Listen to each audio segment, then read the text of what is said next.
Welcome to Perspectives Online and on air from WFSU Public Media. I'm Tom Flanagan. This program using Zoom, pre-recorded on Tuesday, January 12th for playback on Thursday, January 14th to appear both on WFSU FM and also the WFSU Public Media Facebook page that has a lot of great goodies on it. It's something you really need to check out if you are a Facebook connoisseur. It's always new content going up continuously.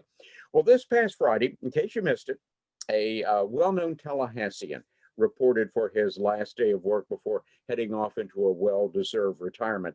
And that story in and of itself may not be, a real big deal. In fact, it's pretty routine. But the person in question is by no means a routine kind of guy, because since the mid-1980s, Dave Bruns has been a prominent personality in the capital city, Capitol Bureau Chief with the Tallahassee Democrat from 85 through 91, and then kind of kicked upstairs to associate editor with the Democrats editorial board between 91 and 96. Then off into, as our good friend Rick Oppenheim often refers to it, the dark side. He became Director of Communications with the Florida Department of Elder Affairs in 96 and held that for a couple years, and then off to the Office of Public Information for DOR, the Florida Department of Revenue, from 98 to 2005, and then most recently Communication Manager for AARP Florida from 2005 until this past Friday, when he shuffled off into retirement. And he, who knows, we'll find out what might lie ahead for Dave Bruns as we go through the hour and welcome him to Perspectives. Dave, it is good to see you. You survived the retirement party. I'm so happy. Yes, absolutely. It was my teammates at AARP gave me a great send-off, I have to say. And now you get to sleep in a little bit. Or what? 6:45, the alarm went off, or I should say, the horses went off at 6:45 this morning. That's exactly right. The people are happy to sleep in, but the horses are like, "What the heck's going on? Isn't it time to get fed?"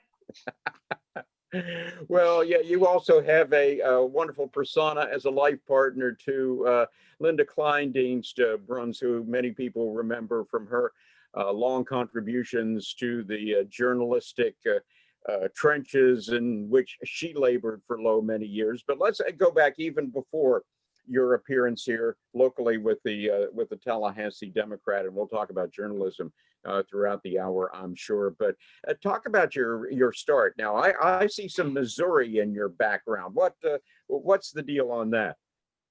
So I was born and raised in a very small town, kind of in the middle of nowhere in rural Missouri, and in the high school basketball season of 1968-69, the basketball coach asked me if I was willing to call a guy in Kansas City. I called the fellow, and he said, we need a stringer to cover high school sports. We want you to cover, like a 3 or 4 county area, call these coaches, get the scores, get the rundown on the game, write up a brief, and phone it in to their rewrite desk. So my very first job in journalism at age 15 was to actually speak the words, "Hello, sweetheart, get me rewrite." Oh yes, I remember the let's see, that was from the front page, as I recall it, wasn't exactly it? Was, and it was a famous poster in the 1970s in journalism. I'm somewhat dating myself just a little bit. That was several months ago, I think like 600 or so. Well, I remember seeing that very poster, if I am not mistaken, in the newsroom of the Tallahassee Democrat. In somebody's cubicle, there was that very poster that you're referring to there, in the days of hard-bitten editors and rewrite people, as you mentioned. The city desk was always a screaming hotbed of activity, especially as deadline neared every night. But what got you at first, I believe, into a journalism program academically after reporting all those high school basketball games there, and then into your first newspaper job. How did that occur? Well, my aunt had told me, David, if you're going to make a living, you're really going to have to do it using your mouth. And it may have been a little pejorative the way she put it, but yes, I thought she was onto something. So I love to write, and I love to report, and I love the independence of journalism in those days. And so I went to the University of Missouri. I was at the University of Missouri only about a week. And I met a guy by the name of Ray Hartman, who later became editor-in-chief of the Globe Democrat, and another fellow by the name of Jeff Gluck, who became the publisher. And so they had set up a campus newspaper that was off campus called the Campus Courier, and they hired me as a reporter. They actually paid me. I believe the starting salary was $15 a week, which was about 50 cents an hour. But it was, I was getting paid. I was working stories. I was writing stories. After the first year or so, they essentially staged a campus revolt and took over the Man-Eater, the University of Missouri student newspaper. And I went with them to the Man-Eater. I was eventually assistant managing editor of the Man-Eater. I got into journalism school. I worked at Columbia Missourian daily newspaper, graduated in 1975, and sent off all of my resumes in the winter of 1974-75, which was a recession. Sent out 400 sets of clips to newspapers. I got 4 replies, all of which were no. And I ended up working at a toaster factory for about 6 months. And it was very depressing, having gone through J school, working at a toaster factory. But one afternoon, I got a call from a weekly publisher, guy who ran a newspaper in Shelbina, Missouri, and he hired me for the princely salary of $85 a week, which was a pay cut from the toaster factory. But it was in journalism. And so I worked for that outfit for a couple of years and got into small dailies and the little bigger dailies, and then the South Florida Sun Sentinel, where I met Linda. And then she got promoted to the Capitol Bureau in Tallahassee, and I quit without a job, came to Tallahassee, and we were in Tallahassee only about 2 weeks when Bill Fuller at the Democrat took mercy on me and gave me a job as what they called a rim rat in those days. I was a line editor on the city desk, and worked at that job for several months, and then I was regional editor. I was in charge of some freelancers and young reporters who covered the outlying areas. And then I went to the Capitol Bureau, worked for Neil Chethik, who was my bureau chief at the time. And Neil left. I became Capitol Bureau chief. As you say, I went on to the editorial board, and then on to I don't think I ever had a job where I was on the quote unquote dark side. The organizations that I was fortunate enough to work for in public information and public relations were pretty much white hat outfits. Department of Elder Affairs is a great organization with a great mission. Department of Revenue is one of the best run state agencies anywhere in America. And AARP is a great outfit to work for. It has a noble mission. Well, we will talk about, again, the transition that you made, even though it's not so much a transition as perhaps some folks in journalism who had to go into an organization with which they may have had some major philosophical and even moral disagreements, which I know has been we've talked about that in journalism programs for years and years. What happens when you have to make that adjustment, if you will. But when you joined the Democrat back there in the mid '80s, Dave, which I believe is the period some people might refer to as the golden era of the Democrat, when Knight Ridder was essentially running a cash cow in Tallahassee, Florida.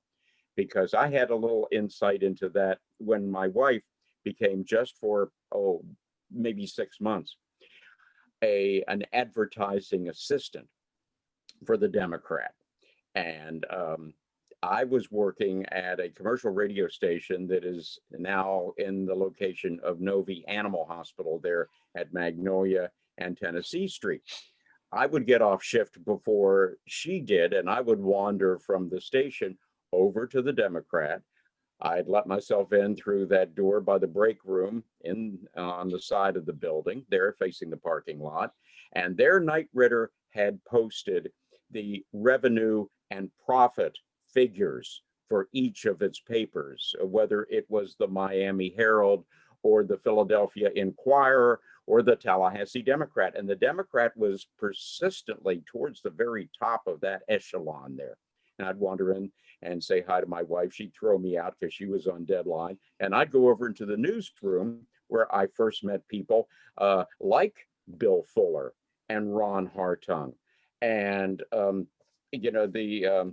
great Capitol curmudgeon Bill Cotterell. And I would usually get there about the time that the deadline push was beginning. And to my way of thinking, it was one of the most exciting, fascinating things I'd ever seen. Tallahassee, not a big city, but this room filled with people as the tension began to build towards that deadline period. People screaming, sometimes throwing things, epithets flying back and forth. I thought I was in heaven. It was a wonderful place to be. Was that your experience when you were back there in those days? Absolutely, it was. It was daily journalism, daily newspaper journalism at the time was a paradise for people like me. It was kind of the island of misfit toys. It was a great shelter from the real world. It was the job was pretty much all consuming. It consumed all of your emotional and mental energy. It was draining. 10, 12, 14-hour days. There were days when I was covering the state capitol where I would go into work at 7 in the morning and come home at after dark the following day. So, it was very intense, but it was it was a noble mission and remains a noble mission. And journalism is absolutely essential to the maintenance of a free republic, in my opinion. Do you think that there are, however, adequate resources being put into journalism at all levels today to maintain that, especially when you have sometimes more, how should we say, intransigent state and federal and even local governmental agencies to deal with? It used to be, you remember, when you called, I don't care if it was a Tallahassee City Commissioner or the governor of Florida, if your name was attached to a major news outlet, someone would get back to you, usually within the hour. Today, that doesn't happen so much. No, but you have to remember, Tom, journalism, whether it's daily newspapers, weekly newspapers, radio, television, online, it doesn't really matter. It's a business. The resources come from the business. The business is able to be independent, an independent voice, and serve the purpose that the founders envisioned only because it's profitable. Once it no longer becomes as profitable or unprofitable, then its independence is fatally undermined. One of the first big stories I ever broke was a weekly newspaper in Missouri. And just let me tell you this story because it kind of underlines the point. The publisher of that paper was a fellow by the name of Carter Blanton. And Carter was a very colorful character, shall we say. He sent me to cover the Shelbina, Missouri City Council because he'd heard that there was something up, something that nobody really knew what was going on. So I showed up at the City Council meeting. It started about 7 p.m. And they said, sorry, we're going into executive session. So you're going to have to leave. They were allowed under Missouri law to exclude the news media and the members of the public from any executive session, especially when they're considering personnel matters.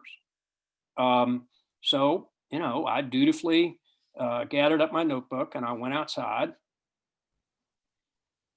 The city council chamber was on the second floor, and right next door there was a one-story auto repair place, and it was summertime, and they had the windows open. And the auto repair place had a ladder.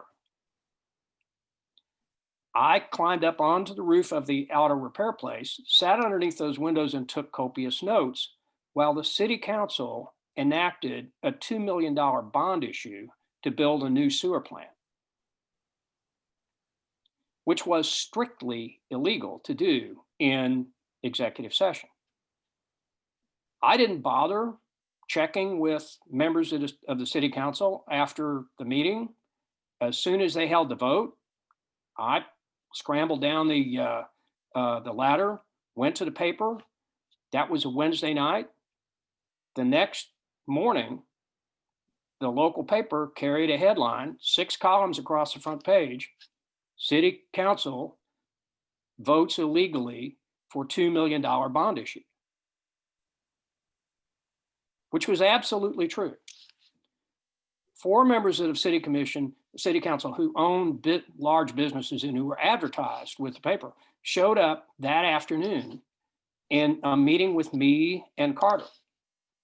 And they said, you're going to run a retraction next week or we're pulling our advertising and we're never coming back. And Carter said, well, this is my town. Nobody tells me what to do with my newspaper in my town. Take your ads, try to sell your goods without me. You'll be back. And I'll be happy to welcome you back. And we never have to talk about this again. Now get out of my office. Within 2 months, they were all back. And we never spoke about it again.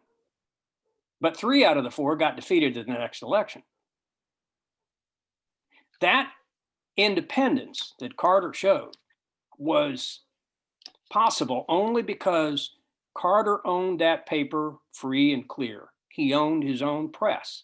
He had a year's worth of newsprint in storage. He had a good supply of advertisers who were going to be with him regardless. He could tell those 4 guys, the hell with you, I don't need you. You need me. That's what the independence of the press is founded on. Carter was profitable. But in today's corporate journalism, where the bottom line and shareholder value and all of these priorities have become even more critical to these organizations, is that kind of courage and independence still even possible? It's extremely difficult, and it's difficult not because the fundamental principles are the wrong principles. It's because too often these companies are heavily leveraged. Very often, some hedge fund manager acquires these major publishing companies. They've piled up a mountain of debt to acquire that business. They're largely interested in the real estate, not in the journalistic mission, not even in the advertising. And the business model for daily newspapers is, frankly, way out of date. So people get their news online, and they should. The question is, how do we maintain a vigorous press that's independent and that has the credibility to be accepted by people of all persuasions, all ideologies. The entire ideological spectrum believes that when the Associated Press says A is A, it really is A. It's not B or Z. And that is, the fundamental question. That's a question that bears directly on our ability to keep the republic that the founders gave us, in my opinion. Is there anything beyond just symbolism and the fact that your former stomping ground down there on Magnolia Avenue is now a vacant building that probably will soon be bulldozed? That's heartbreaking. It's just heartbreaking for any of us who worked in that newsroom. It's hard to take. But the world moves on. There's daily newspapers may not be salvageable. One can hope that honest journalism will survive. I sure hope so. I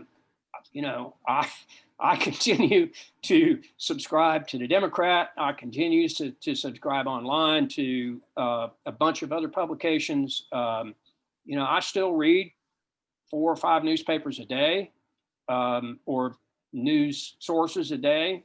I try to look at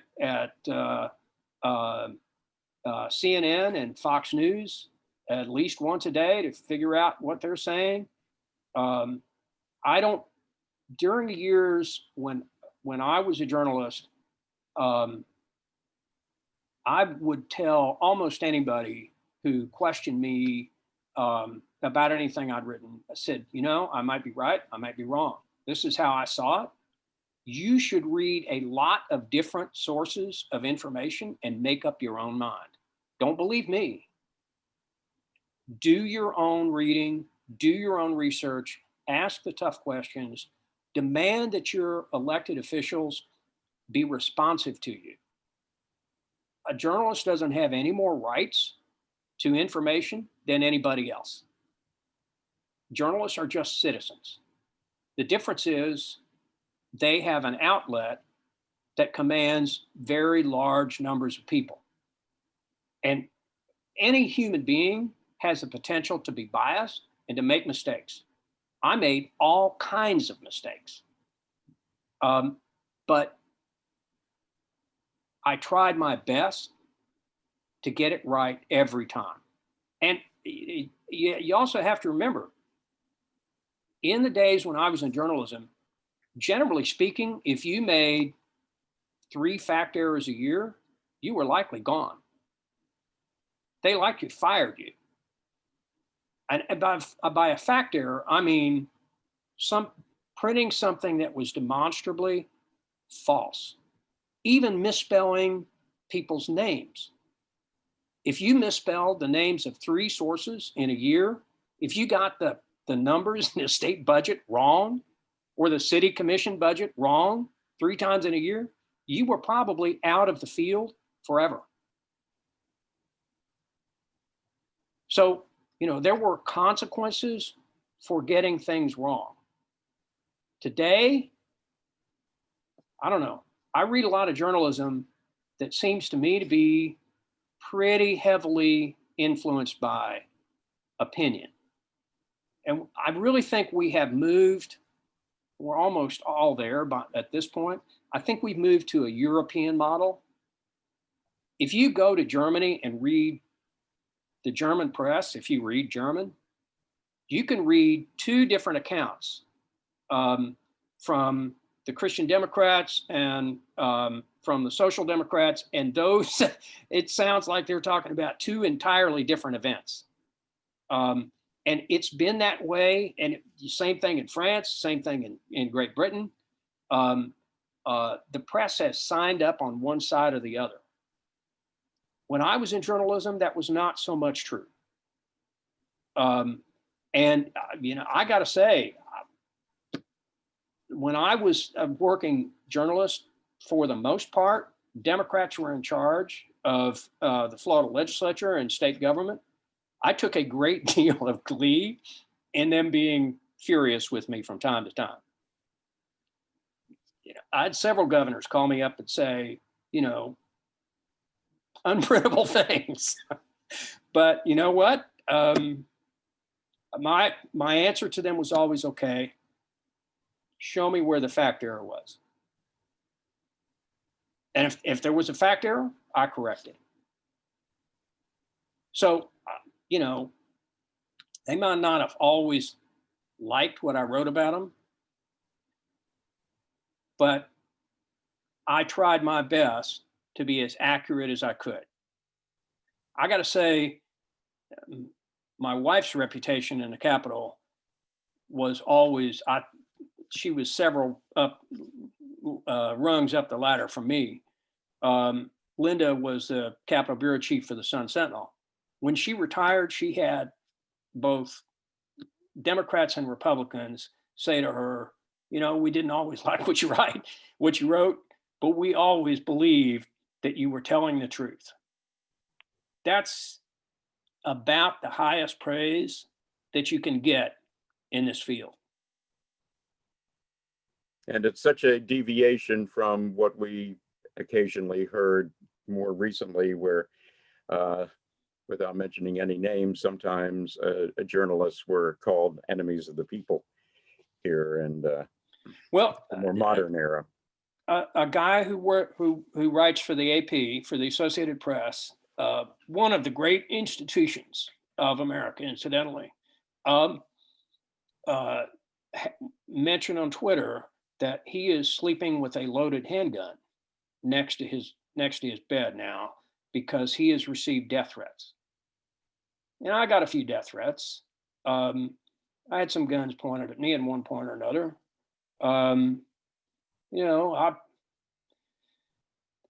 When you're in one of those situations, it's amazing the damn foolishness that comes out of your mouth. But anyway, it was it's not a safe profession in some ways, but it is important. No, and your contribution has been important too. Yours, Linda's, Lucy Morgan's, folks like Steve Bosquet, who in total candor contributes to our operation from time to time, and a whole host of others who continued laboring in those trenches day by day. We're talking to Dave Bruns here on Perspectives from WFSU Public Media. And if you miss all or a part of the program, you can always find us online, not only on the main website, WFSU.org, but also our WFSU Public Media Facebook page. We try to have the most recent show up just as quick as we can thereafter the Thursday airing on the radio, so you can go back and check it out whenever you want. I know we'll probably circle back to journalism at some point here, to tell you the truth, Dave, but I wanted to ask how you made that transition from journalism into first the Department of Elder Affairs here in town, and then DOR, and then AARP. How did that go? Well, actually, that came about as a result of a series of editorials that I wrote about an issue that I thought never got sufficient attention, which was aging services. So I wrote one of those editorials, and one of the people I called for comment, one of the people I called for information, was the then Secretary of the Department of Elder Affairs in Governor Childs' administration, a guy by the name of Bentley Lipscomb.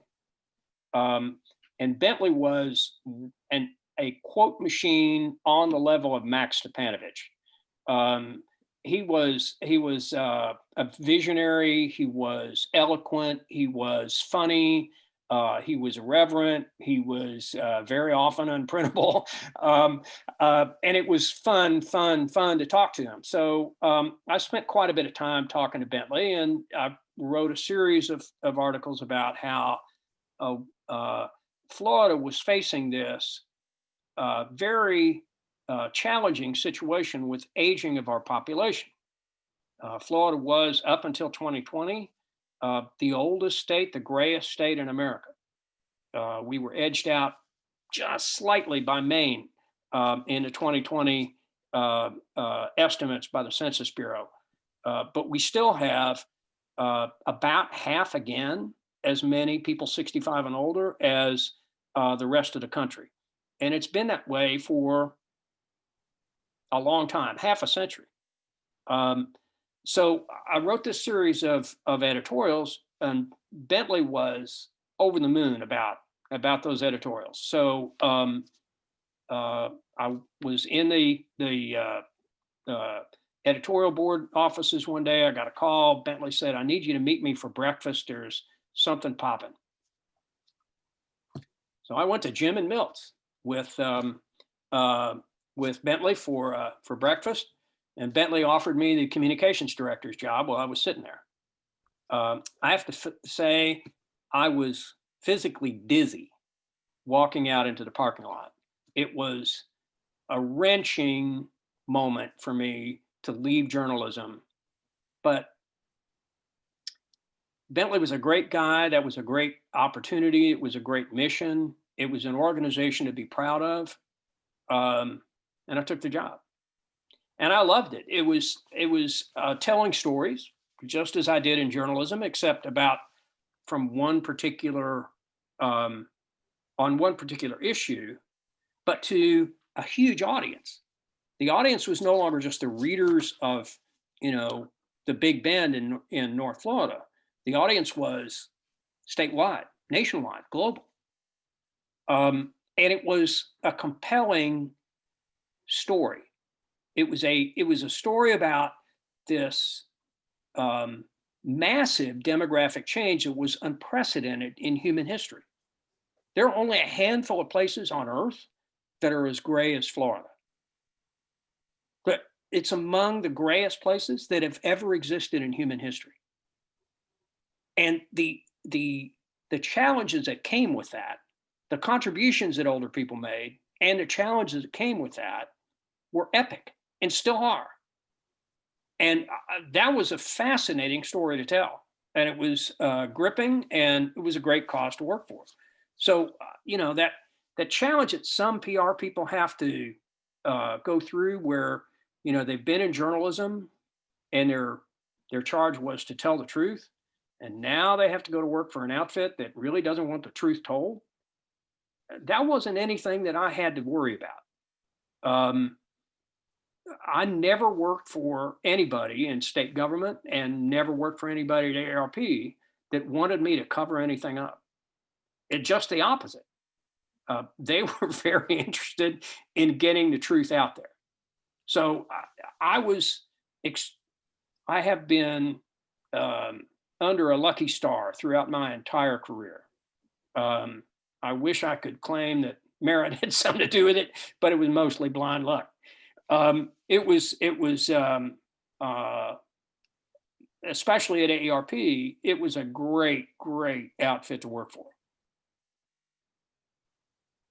One thing that you always were notable for, though, Dave, in any of your communication roles, whether with the elder affairs folks or DOR or AARP, was you seem to be a bit more proactive in maintaining good relationships with journalists and perhaps some of your compadres in those jobs, because still we very often have these discussions in our news meetings in the morning about how do you pry the information out of a number of communications directors, again, not mentioning any names, but it seems to be much more difficult today than it was. And we see this with different administrations on the state government level. Some governors, Lawton Chiles being, we'll drop his name there, notable for saying to his agency reportees, go ahead, you guys handle your own communication shops.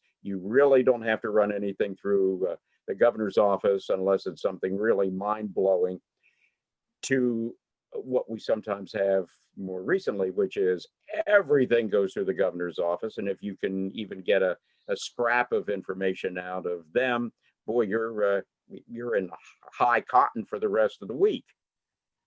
It's, I never understood the logic behind that. I never understood, the combative nature of the way some practitioners of public information did their jobs. You can't possibly win. All you can do is lose. And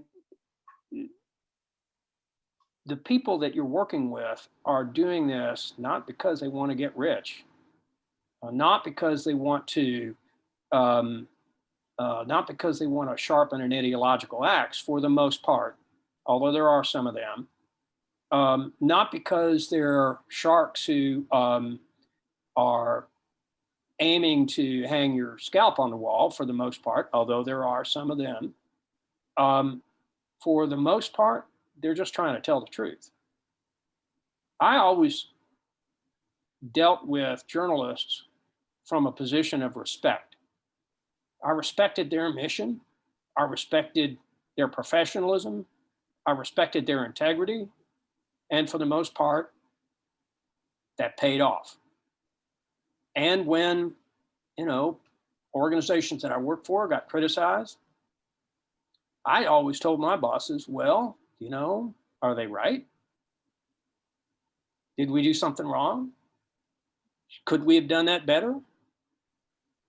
My practice was always, when we were responding to criticism, I always was trying to tell my bosses, okay, how do we take responsibility and move on?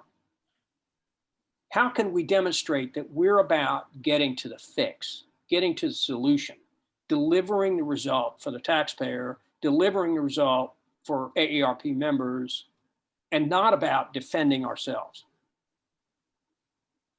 Citizens of the United States have a right, in fact, in my opinion, a duty to criticize people in government and in powerful institutions.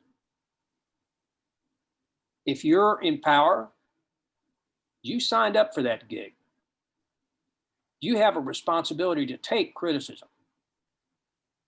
The key to success is getting to the fix.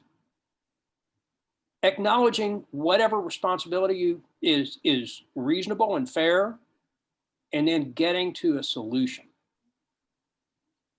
If you can demonstrate, not just to members of the media, but much more importantly to the public, that you're not all about defending yourself, you're about getting to solutions that serve people, you're going to be rewarded. You're going to be rewarded at every turn. I don't understand why that counsel is not shared every day in public information circles in Tallahassee and especially in Washington. Well, in textbook and marketing courses, the ultimate example of what you just talked about was the Tylenol situation in the 1980s, where the Johnson & Johnson was forthcoming, came out and said, this is the problem, it's our bad, here's what we're going to do to fix it. And it vanished from the news cycle within a very short period of time. It was not a self-perpetuating gotcha kind of thing. And it seems as though a lot of folks either never learned that lesson or have forgotten it. No, I wish that were true. The truth is, people whose modus operandi is to deny and counterattack are very often rewarded today. They're rewarded today by their true believers. And increasingly, Americans they have been pulled into two divergent camps, and they have two divergent realities. For participants in each one of those realities, it feels real. It feels logical. It feels valid, and the other guys feel like the enemy. I cannot even begin to say how dangerous that is. That's, of all the challenges that the United States faces, climate change, the pandemic, the economy, on and on and on and on and on, that's the worst. That's the worst challenge we face. That though, you know, those of my good friends who are liberals are not willing to hold liberals, politicians, accountable for the things they do wrong. And those of my good friends who are conservatives are not willing to hold conservative politicians accountable for the things that they do wrong. That each side is so embedded in their reality that they've lost sight of their fellow countrymen. That, you know, there are so many things in the situation we find ourselves in now where we go back and read Lincoln.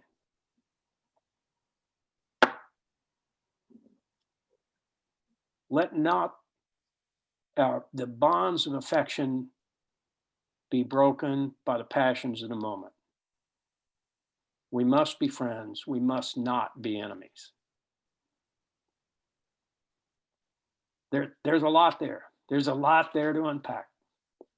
Yeah, but despite those wise words, it was the election of Abraham Lincoln that, to a large degree, precipitated the American Civil War. So do we have to go down that road again? Christ, I hope not. I hope not.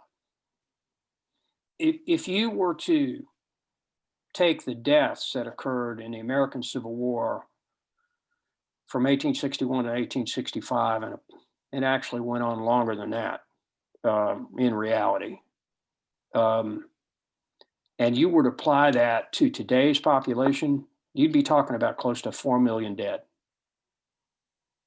The South did not recover from the loss of the Civil War for a century. In some ways, we're still fighting many of those same conflicts. In racial equity, it is disappointing. It is disappointing to see what has happened in the depths to which we've fallen in the last few years. But that just didn't happen in the last few years. That's been that way forever. When I was growing up in that little town in Missouri, that was a segregated town. There were white and black water fountains, white and black hotels, white and black restrooms. One of my best friends was a boy by the name of Eddie Mayfield. And Eddie was my constant companion when he and I were 8 or 9 or 10 years old. About the time we were 11 or 12, our parents started pulling us apart. His parents first. We were friends in high school. I helped him get through algebra. He was a football player. He helped me get through high school. I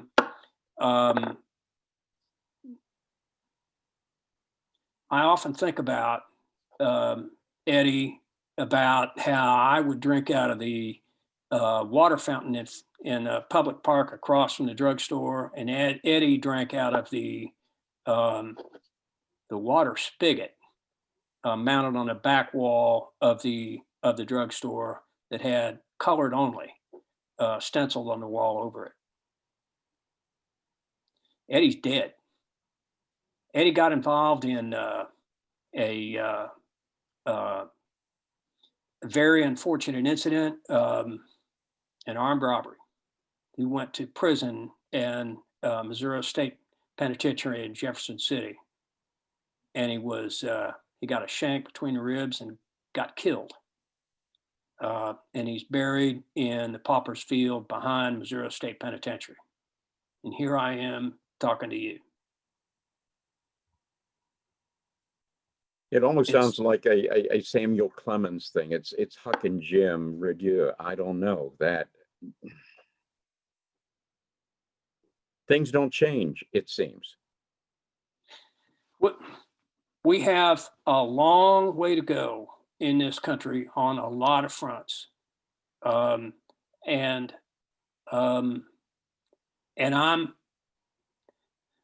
are days when I'm very concerned, very worried. On the other hand, you know, we've been through some real difficult times before, and yet we have risen. It's up to us to determine if we will rise again. That's not up to our leaders. That's not up to the media, especially not the media. It's up to us. There is no them, there's only us. On a happier note, though, what lies ahead for Dave Bruns now that you have some additional time on your hands? Well, at the moment, I'm retiling the floor in the kitchen. I have about 2 years worth of deferred maintenance that I need to catch up on here at our farm, our horse ranch on the east side of Tallahassee near Capitola. I hope to volunteer for AARP. I am a board member of Choose Tallahassee. And I am I guess you could say a volunteer for AARP Horse Rescue. When your wife tells you you have to do something, is that volunteering? I think it is. I think it is. That's at any rate, she's the president of AARP Horse Rescue. And so very often I am voluntold to work with a horse or go trailer a horse or get a horse out of trouble or do something else with one of those horses. So that I'm looking forward to that. I'm very much looking forward to spending time with our grandson, who is 1.5 years old. And he, in full disclosure, Tom, he does have his own horse. Lucky kid. I wanted one so bad when I was growing up, and I just couldn't convince the parents that, you know, they should trade in that tricycle for an Appaloosa or something. It just didn't get traction, as they say. You guys, though, in the horse rescue biz, certainly had your hands full when it came to the aftermath of Hurricane Michael. As I recall, there were a lot of horses in need of rescue out of the Panhandle, and that organization jumped right in to effect those rescues. I'll tell you, there were a bunch of folks who were involved in that. I want to call out specifically Roxanne Spear from Rainbow's Edge Rescue, who was heavily involved in that. And, you know, we at AARP Horse Rescue supported Roxanne and some of the other organizations that were in there trying to help. You know, there is a public shelter for abandoned, abused, and neglected dogs and cats, but there is no publicly supported option for large animals. And so if a horse is neglected or abandoned or abused and law enforcement or animal control has to step in, very often the solution, air quotes, is euthanasia. That's not much of a rescue. So that's why AARP exists. And over, I believe, about 11 or 12 years, I think they're up to 310 horses that they've rescued, rehabilitated, and rehomed. And this is 100% volunteer. There's no paid staff. They do all their own fundraising. They don't receive money from state or local government. It's all volunteer run. And that's a great outfit.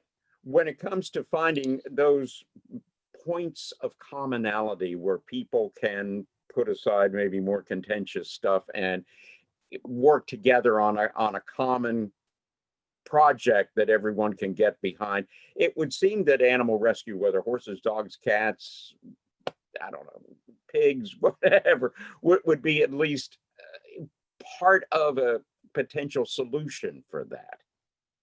You're absolutely right. And we find people of, widely divergent political opinions who are supporters of AAR, who are engaged as volunteers. And that is a model, I think. If we're going to solve our problems, it's necessary to put aside what divides us and to agree on a goal and go for that goal. And we can do that. We've done that throughout our entire history. De Tocqueville talked about it. It is still the case that voluntary associations in the United States play a role that you don't see to nearly as great a degree in Europe, for example, in most of the developed world, in most places in the Orient. You just don't see those voluntary associations rising up to tackle issues and getting things done.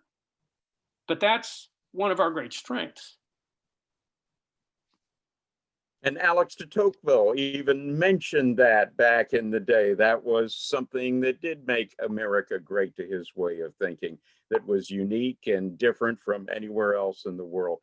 Words of wisdom from Dave Bruns. It's been a delight to have you on, sir. I wish you a happy retirement. All the best to Miss Linda and the four-footed critters out there on the ranch east of town. And I hope to see you once we come more out of this lockdown situation, Dave. We can get together over a cup of coffee or something a little bit stronger and swap some war stories again, okay?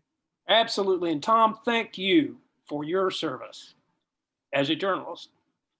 We'll appreciate that. And I've got good inspiration and people to look up to like yourself, sir. Thanks again, Dave. We really appreciate you being on today. Sure thing. Perspectives produced by WFSU Public Media in Tallahassee. Thanks going out to Taylor Cox, Paul Dam, Amy Diaz de Villegas, Brandon Brown, Tricia Moynihan, and Lydell Rawls, our Director of Content.